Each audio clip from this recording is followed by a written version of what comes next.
4 case, அந்த 2 case என்றைக்குமே விழுகாது. அது அப்படிதான். ஆனால் விழுவ வைக்கலாம்.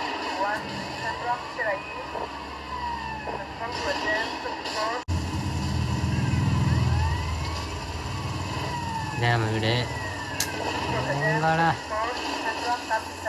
ஏண்டா ஏன்டா வந்து இறக்குனே வருவீங்களாடா?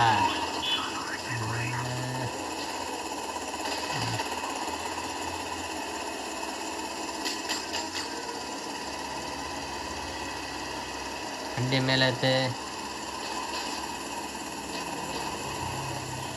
ஒன்றும் இல்லை. இந்த கதை உடைக்க முடியுமா? உடைக்க முடியல.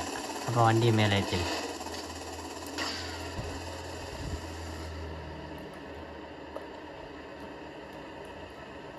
ஜெட்டு போட்டு பறக்க வேண்டியது.